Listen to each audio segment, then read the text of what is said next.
Hi everyone, welcome back to my channel, Reacting Chill. I'm Dika. So here we are with This Is Us, and it's the season 1 finale of This Is Us. So last time on This Is Us, we had William's memorial.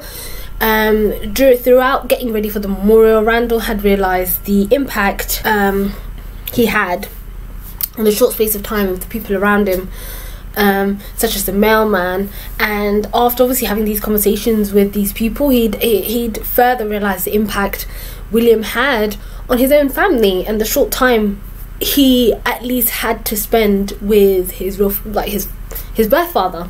So the memorial service also brought up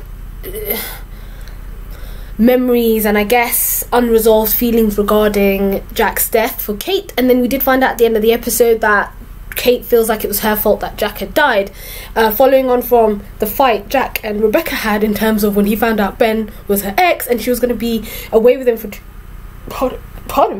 was going to be away with him for 2 weeks following their band's tour. She was the one who essentially had advised to her dad that, you know, you should go see her, this is her first show, you should go be with her in Cleveland. But unfortunately she wasn't aware of the fact that he had went and he was drinking prior to that, so he went partially drunk to drive 2 hours to see Rebecca. So we also saw that Kevin had a reopening night of his play, and there was a particular not director, that we'll come on to in a second, but there was a particular columnist, someone who wrote for the New York Times, that he wanted to reattend again, but he didn't turn up. However, there was a director, Ron Howard, who was there at the play, who got the opportunity to see him and therefore offered him a part in his next upcoming film. So that was a great opportunity for Kevin. And after Beth's beautiful toast slash eulogy at the memorial, Kate had gone out feeling upset, and obviously Randall had given her the courage to say that, you know, these feelings that you're feeling or what you're feeling, you shouldn't hold back, you know, get the opportunity to speak to Toby. And that's where we had finished off last time, where she had started telling Toby about, you know, everything that everything that she went to therapy for, everything that had happened, what started to unearth again. So it was a chance for her to finally be able to speak to Toby, and obviously at a point this was a time for her to start to move forward with, unfortunately, not just reliving the trauma she's faced regarding her father's death, but being able to finally, I guess, move forward with Toby as a couple. So that was a good wrap up of last time. I was in all in my feels, and every time I say I'm not gonna cry, that's not the case. So I don't know what to expect for the finale here for season 1, but I am excited. So here we are with episode 18, Moonshadow. Is he still drinking? Goodness me. Oh, he made it. Here you are.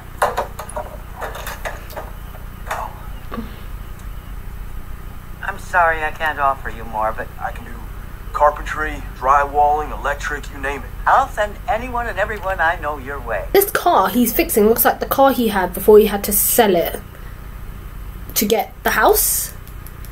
You know, when he had to get that down payment when Rebecca was pregnant, I think this was his car, or this was the car. It looks it. I'll take another look at it in a second. Please do not set me up. Let me set you up. I'm sorry. It's just that everybody wants to set me up for some reason. I sing at open mics every Friday and Saturday night at different bars around town. Yeah. And I just recorded a demo. Wow. Yeah. Becoming a successful singer, odds are like 1 in a million. And maybe you're going to be the next Carole King. But what if you're not? Don't you think that you should diversify, just in case?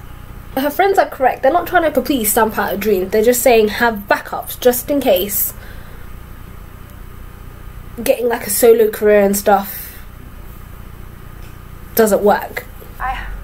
3 months ago, if I was up past 9 o'clock on a Thursday night, it's because I was watching ER. And now I'm about to go out and perform in front of more people than I have in 15 years. And something just hit me. Both Rebecca and William were very similar. They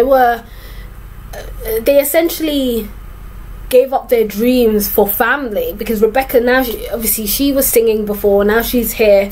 I'm assuming she'd have to, if this goes well, I'm assuming she'd probably had to have given up because Jack would have died, so therefore she had to be there for her family. And it just got to be, William was part of a band. He was, I mean, he would have not been doing it now, but prior, I'm assuming prior to when Rebecca was out there trying to sing, so in that flashback we saw their friends, William was out there doing the same thing. He was singing with his cousin. Oh, it just hit me now. William and Rebecca are a lot more similar than I first realised. The only difference was obviously William had left to be in Pittsburgh for family. Rebecca had left her career for am I being an idiot? But they're a lot more similar, and obviously their common denominator was Randall. Don't kiss her. Ew. Whoa. Yeah. What the hell was that? Let's just forget it. Ben, why did you have to do that? It's true. Ben, you bastard. Fixing Miss Peabody's car and all. Yeah, I mean a real job with a salary. You know what? I'm making money and I'm paying you rent. What'd you say to me?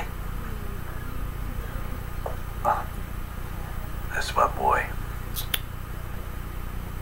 I was hoping you would be there. I miss you. And I wish you were here. He is. Can't you just see it, Daryl? Pearson and McGee Auto Body Shop. Hey, what about that poker game that your cousin plays? No. It's too dangerous. Yeah, hey, easy. Hey, where's my wife? With us. I asked you a question. What? Don't Oh. push her because I crossed the Hey, line. Pat. Oh, don't just shut the. He doesn't know that yet, and he's gonna F him up. Oh. Hey, man. To be fair, he deserved that. Jack! Okay.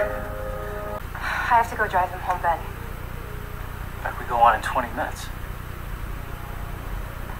Oh man. It's over, Ben.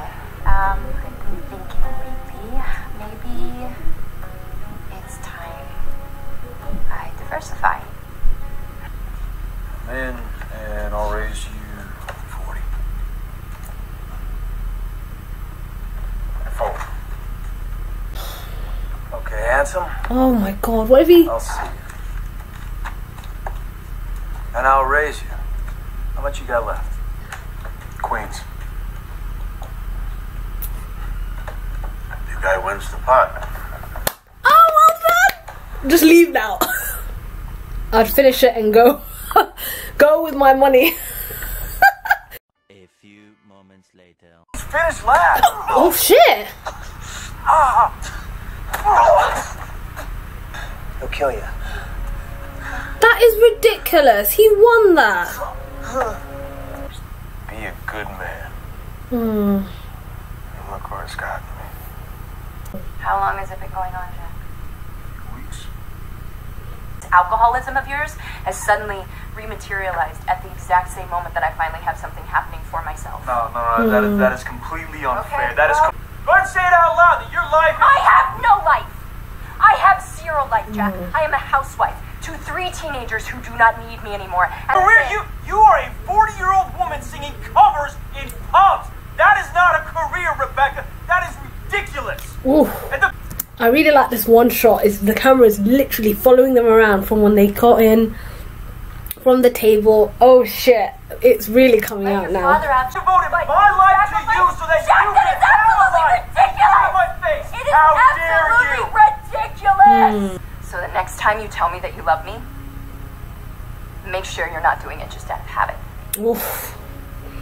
Don't tell me they're gonna divorce. The way we said it, but we meant it. And we Oh shit. At 8:30, when he starts closing out, you're gonna pick up the phone and call the bar.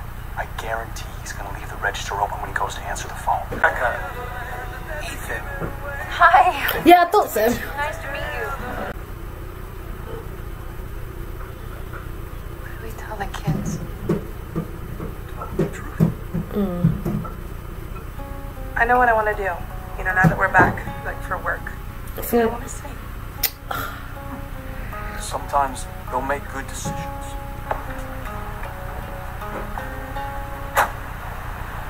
I love you too.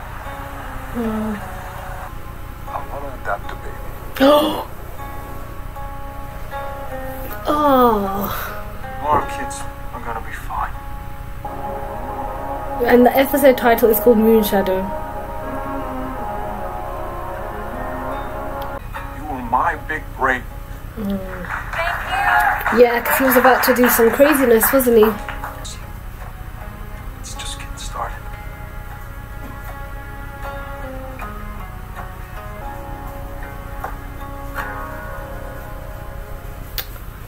Aww.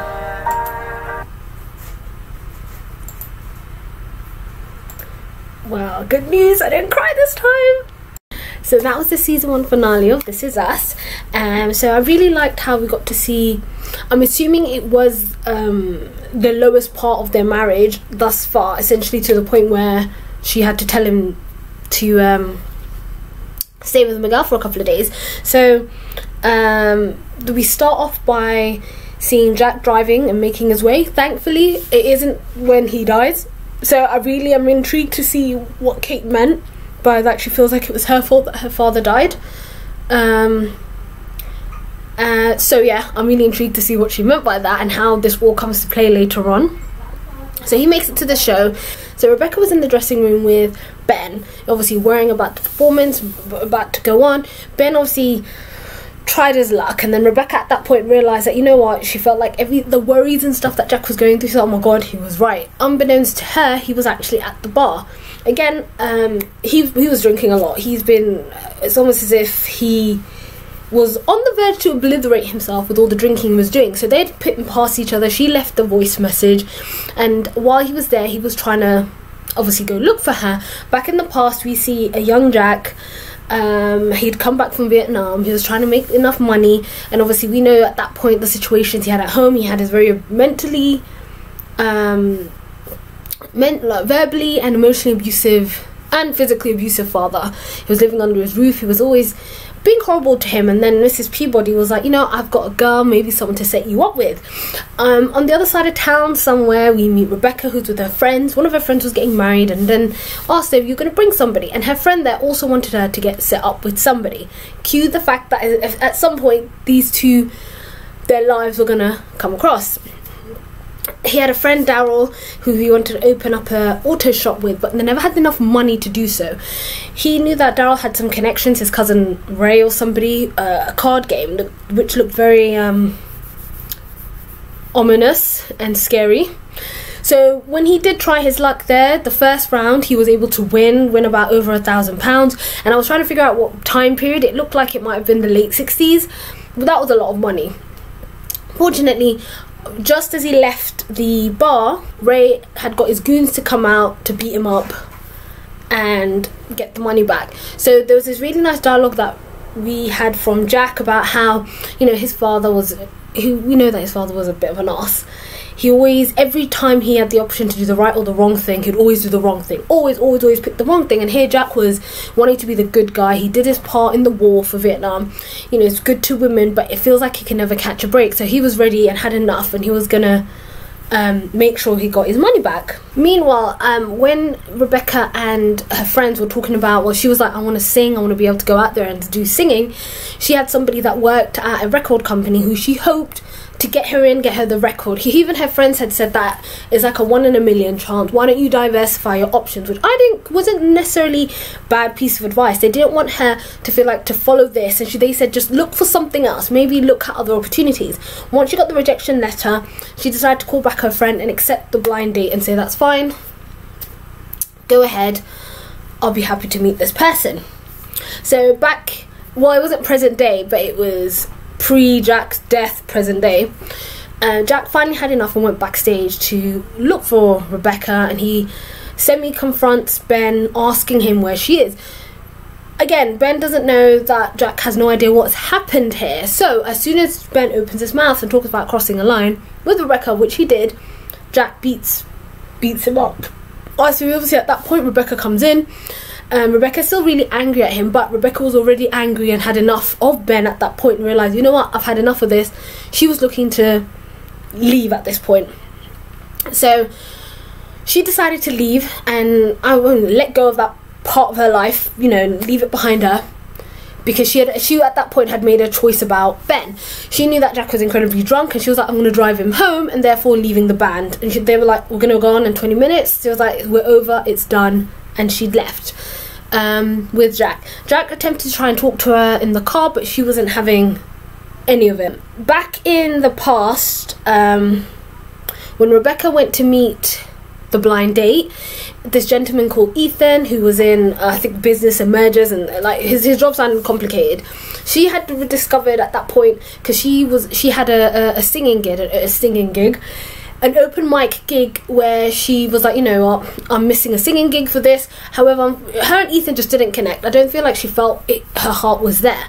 Funnily enough, the bar she was on her way to was the same bar that Jack was at, ready to rob to get his money back. So him and Daryl devised a plan where at that point he was going to go ahead, get his money back, and potentially get out there. And I also think the fact that he didn't do it was probably one of the best things he could have done, purely because we had an inkling that Ray and his gangster friends were really dangerous men. This is a bar that the money he said that the guy takes out, he leaves for Ray to pick up. So he did his research, and it was a very risky idea. So essentially Rebecca had saved him, because just as he was about to execute his plan, Rebecca was on stage singing Moonshadow, which is the title of the episode, and he was just in awe and like struck by this beautiful woman who was on stage. But back in pre-Jack death reality, when they got home, that was that fantastic one-shot scene where they had basically started going blows for blows, and like I assumed and guessed, Rebecca never knew of Jack's drinking again. She knew that he drank that one time, then he was cold turkey, like she said, for 7 years. Then he started drinking again. It has been for a couple of weeks. So he was talking about trying to get help and stuff, and then she was, this is the thing, when she was trying to open a, I mean, I'm not saying either party were innocent here, but she was trying to say, you know, I never knew that you were drinking, I never knew. And then he went with the right jab about, oh, but you were never here. And then that's when the argument kicked off. They did say a lot of horrible things to one another. You know, Rebecca was convinced that he clearly, where did this drinking start a couple of weeks ago? She pinned it on her having a life again, singing again, doing something for herself. This went back and forth when Jack was trying to say to her, it has nothing to do with that. Why is it always about you? She mentions about how, you know, I don't have a life, Jack. And she wanted to stop it there, but Jack just kept digging and digging. So she talks about how she's got 3 teenagers that don't need anything. Like, she feels like she can't be of service to them anymore. They're growing up. She's had enough. That, and you know, obviously Jack called her a 4-year-old, like, you know, that is not a career. You're a 4-year-old singing covers in pubs. But at that point, obviously, as Jack was getting angrier, she started gaslighting him, comparing him. Obviously, the one person he hates is his dad. She was like, go on, Jack, your father's coming out. And it was, oh, I felt really annoyed I mean, I was horrified, but I was really annoyed at that point when she started doing that, comparing to his father. And then they started screaming at each other. He was talking about, you don't know about the sacrifices, which I agree, there was a lot of sacrifices, a lot of things Jack had to do. I'm not saying he was right in how he handled the situation, but again, they weren't giving each other time to sort of talk and explain to one another. She was talking about how you wanted this, you wanted kids, you wanted a house. He was like, I've done everything, you don't know half of it, you don't know half of everything I've done for this family. And it obviously came up to a point where, you know, they both had to back off and stop, because it obviously came too much. Clearly Jack didn't spend the night with Rebecca, but in the morning, you know, she did say that I said some terrible thing. No, sorry, I was terrible last night, and he agrees that he felt incredibly bad, but what they said was essentially true. Their feelings were true in terms of in that moment, and they needed some time apart to cool off. So she told him if you could stay with Miguel for a little bit. And Jack, you could see he wanted to say, but he didn't. He decided to hold back, not say anything, and agree with her. He was like, fine. Ooh. And agree with her, and he said that's fine. He went to pack his stuff. Obviously, it was again a huge contrast into the excitement when they first met each other, how they were looking at one another, and how here we are, potentially the lowest point in their marriage, where she had physically had to ask him to leave. You see, he's about to walk out, and then during the argument she had asked him this, you know, every time you say you love me, you know, tell me what it is about me that you love, because of obviously, like I said, they said a lot of terrible things about each other. She was convinced that he has this made up version of her in his mind, someone that didn't exist, and she was like, next time you say it, don't say it out of habit, because he couldn't say it. It's like, what do you love about me right now? But he was able to answer that in the morning, you know, talking about how the parts of her that he still loved. He was talking about how she was a good mother, how she laughed with the whole, you know, little bits, little parts of their marriage that was still there, that was sort of the kindling that was still alive. So in a way, that was his plea to say that when she'd asked what should we tell the kids, he was like, just tell them the truth. We had an argument and we need a couple of days to sort of catch our breath. And she was convinced it was going to ruin them, but he was convinced that this wasn't going to change their lives, if that makes sense, which was a nice shot to the adult big three, where we had Kate obviously saw a picture of her mum and she said that she's going to sing. Once they were back in LA, she's decided that I'm going to start singing, and Kate has an amazing voice, and we know that earlier on in the season, so she's going to pursue a career potentially in singing.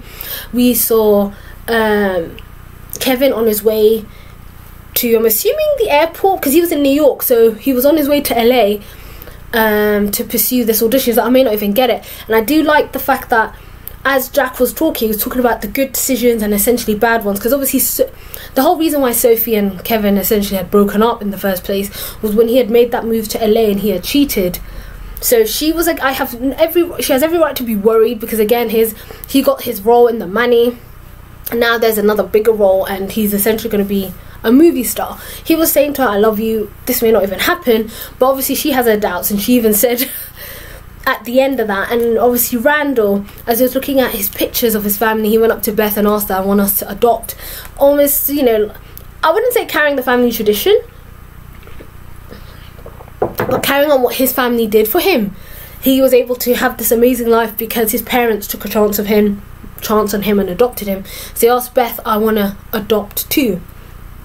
So Jack at that monologue was saying that we're always going to be you and I, but what we do isn't ever going to affect the decisions our kids will do. It will never affect the decisions that they make. So he was trying to say that, you know, they will understand it's marriage. This essentially isn't going to affect them. This argument we had now will just look like a blip later on, which again is interesting to kind of pinpoint when later on is that Jack passes away. So you're saying that this isn't going to affect them into their adulthood. This is really going to be a blip on that timeline. He still loves her and he was willing to still fight and, you know, sort out what they need to sort out. And obviously you saw Rebecca was still holding on to the pendant that he had given her. So yes, that was a great way to end season 1. We can see that the big three are now taking on new paths. Kate finally being able to essentially look to take singing a bit more seriously, and this was something she was absolutely petrified with, but seeing that picture of her mom, hopefully rekindling her love for the art. We see Randall's choice of wanting to adopt a baby, and obviously I'm not saying LA was bad for Kevin, but Kevin's about to embark on his brand new adventure in LA, and obviously it's essentially taking on a bigger role which could lead on to who knows what. But that was it. Thank you so much, and thank you so much for coming on the journey with me for This Is Us. We don't stop here. We're definitely going to be, I'm very aware that season 6 I think has already started airings, which is the final season, so we're going to carry on reacting along with the other seasons. I potentially will be introducing other shows in between each season, like one season shows and things like that. That way to give us a break from the emotional roller coaster that is This Is Us.